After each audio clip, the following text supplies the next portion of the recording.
हरिओम। बागेश्वर धाम धीरेंद्र शास्त्री, कितने सही कितने गलत। धीरेंद्र शास्त्री और उनके चमत्कार सिद्धि पर आगे बढ़ने से पहले समझना होगा कि सिद्धि क्या है। साधना को साधने से सिद्धि मिलती है।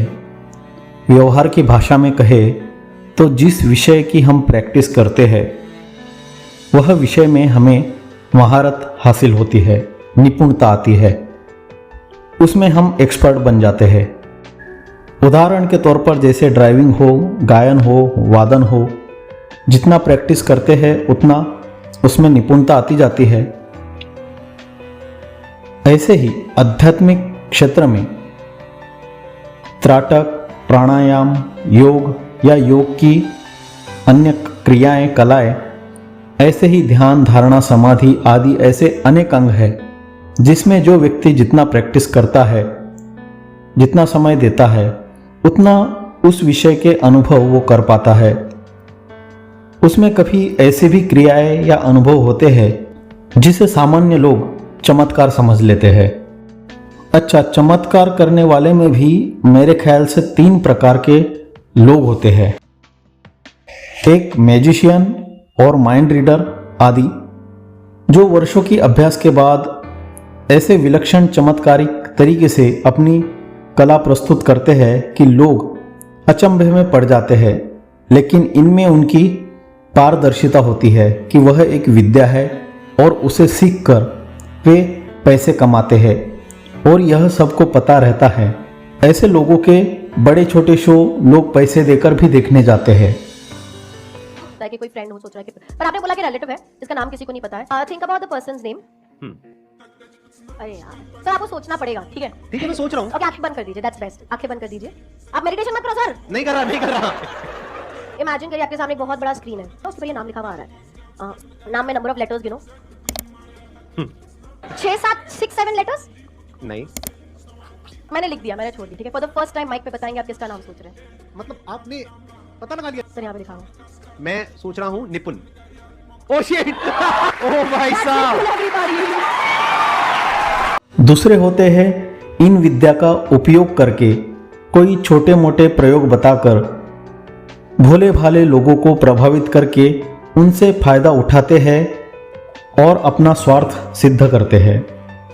और तीसरे होते हैं जो वास्तविकता में जो इन विद्या का उपयोग करके सामने वाले को ईश्वर के प्रति मोड़कर, या जैसे किसी को कोई वहम हो कि किसी ने कुछ कर दिया हो, वो वहम से ही वहम का इलाज निस्वार्थ भाव से करके भलाई के काम करते हैं। धीरेंद्र शास्त्री तो अभी आपके सामने आया है, लेकिन अंधश्रद्धा निर्मूलन वाले लोगों को इतने वर्षों से ईसाई धर्मांतरण करने वाले पादरियों या दरगाहों पर धतिंग करने वाले पाखंडी मुल्ला मौलवियों में कभी श्रद्धा के साथ खिलवाड़ करते हुए नहीं दिखा, और नहीं इनके लिए कभी आवाज उठाने की इन धूर्तों की हिम्मत हुई। धीरेंद्र शास्त्री बागेश्वर धाम वाले का हम इस बात पर समर्थन तो करते हैं कि वह सनातन धर्म के प्रचार और ईसाई बने हुए हिंदुओं को घर वापसी कराने में तत्परता से कार्य कर रहे हैं। बागेश्वर धाम सरकार की चल रही है श्री राम कथा, और इसी बीच आज 250 से ज्यादा लोगों की घर वापसी हुई है जिन्होंने हिंदू धर्म से क्रिश्चियन धर्म अपना लिया था। अब वो क्रिश्चियन धर्म छोड़कर फिर से हिंदू धर्म में वापस आ गए हैं। और हिंदू ही अगर हिंदू का साथ नहीं देगा तो क्या ये ईसाई और मुल्ले मौलवी देंगे? लेकिन धीरेंद्र शास्त्री से एक अनुरोध भी है कि जैसे हनुमान जी के आप भी परम भक्त है, तो हनुमान जी जैसे गुण और समझ आप में भी बढ़े। हनुमान जी की शक्ति कृपा आप पर बनी रहे, और जैसे हनुमान जी अष्ट सिद्धि और नवनिधि के धनी हैं और दाता है, लेकिन फिर भी उनकी सारी योग्यता और सिद्धियों को उन्होंने अपने प्रभु राम के सेवा में लगा दिया और ब्रह्मज्ञान आत्मज्ञान पाने में राम की कृपा आशीर्वाद पाया। ऐसे ही सिद्धियों के बाद भी बहुत कुछ बचा ही रह जाता है। आत्मज्ञान, ब्रह्म विद्या, तुर्य अवस्था, तुर्यातीत अवस्था, यह सब गूढ़ रहस्य किसी ब्रह्मवेत्ता आत्म साक्षात्कारी गुरु की शरण जाने से ही समझ आती है और उसमें आगे बढ़ा जाता है। योग वशिष्ठ में भी ज्ञान की 7 भूमिकाओं का वर्णन है। यहाँ पर एक किस्सा पूज्य बापूजी का कथा से याद आता है कि बापूजी के पास एक साधु आया और बापूजी के पास आकर बहुत रोने लगा और कहने लगा, बापूजी पहले मुझे लोग बहुत मानते थे, मेरी पूजा करते थे, लेकिन अब गांव वाले मुझे गाली देते हैं और मारते भी हैं। तो बापू ने तुरंत ही उन्हें बता दिया कि आपने त्राटक सिद्ध किया हुआ था और उस सिद्धि से आप जिसको जो औषधि दे देते थे तो उनको वो फायदा होता था, लेकिन आपने इस दिखावे में और वाहवाही में अपनी वह सिद्धि खर्च कर दी, आपकी सिद्धि की ताकत खत्म हो गई, जिससे अभी आप फिर से खाली हो गए हो। आज तक पूरे भारत में ईसाई मिशनरियों के नाक में दम करने वाले और लाखों ईसाई बने हुए हिंदुओं को घर वापसी कराने वाले अगर कोई संत हुए हैं तो वे है परम पूज्य संत श्री आशाराम जी बापू। सुप्रीम कोर्ट के बड़े बड़े वकील, जज, बुद्धिजीवी और अन्य साधु समाज भी यह बात अपने मंच से बार बार कह के समाज को अवगत कराते हैं कि बापूजी को षड्यंत्र के तहत जेल में भिजवाया गया है, लेकिन आप अपने लोगों को प्रभावित करने के मद में यह मर्यादा और अनुशासन भूल गए कि जब एक पत्रकार आपसे पूज्य बापू जी के बारे में पूछता है तो आप कहते हैं जो सच्चे संत होते हैं वे जेल में नहीं होते। कुछ वो बाबा है ही नहीं ना, संत तो है ही नहीं है, वो तो दूसरे प्रकार के हैं। जो संत होता है वो जेल में नहीं होता है, वो तो मौज में होता है, साधु तो मौज में होता है। कम से कम आप जिस चीज का ज्ञान नहीं है उसमें बोलने से बच सकते थे या कोई डिप्लोमेटिक जवाब देकर निकल सकते थे, लेकिन आशाराम जी बापू से आप महान हैं ऐसा बताने का आपसे शायद प्रयास हुआ है, जिससे पूज्य बापूजी के करोड़ों साधकों को आपने नाराज किया है।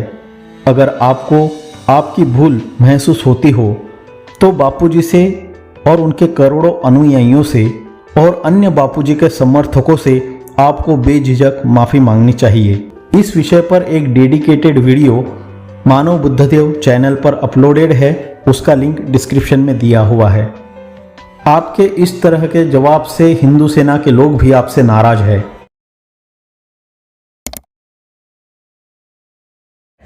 धीरेन्द्र की शास्त्री जी अगर सावधान नहीं हुए तो आसाराम बापू से ज्यादा बदतर स्थिति उनकी होने वाली है। आसाराम बापू निर्दोष हैं, निर्दोष थे और निर्दोष रहे। आपके अनुयायी जो आपको फॉलो करते हैं, आपको मानते हैं, ऐसे आपके शिष्य भी बापूजी के बारे में सच्चाई जानते हैं और अपने YouTube चैनलों पर सच्चाई से जनता को अवगत कराते हैं, लेकिन आप शायद बापूजी को संत मानते ही नहीं।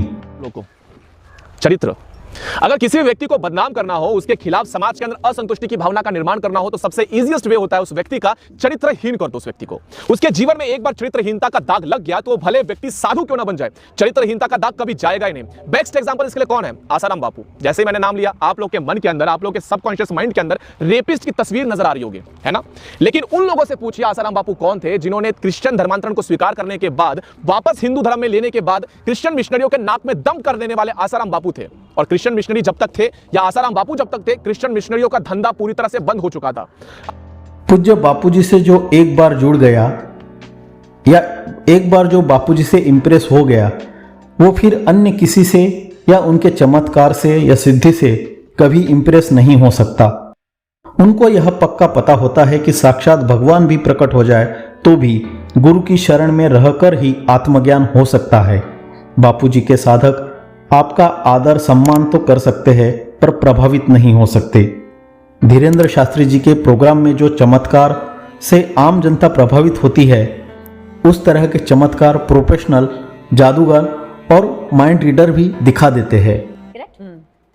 Say this person's name in your mind. Letters in this name. Yeah. Oh, that's a very short name then. 3-4 letters. 4, 3, 3, 4. Okay, get that. 3 or 4. Keep saying this name in your mind over and over again. Anu or Amu, something like that. Oh my God, how did you shout it? Somebody has told her. Otherwise, how else would you know? You're actually like this guru or what? That like people. No, I give an illusion of reading minds. But this is a legit job that you have. You should be like calling people and saying that you can do this and help them. I do this for a living, yes. It's an art form. Oh my God, how did she know that? और यह बात भी पक्की है कि संसार के हर व्यक्ति अपने कर्मों से ही अपने सुख और दुख बनाता है और उनसे पार भी जा सकता है।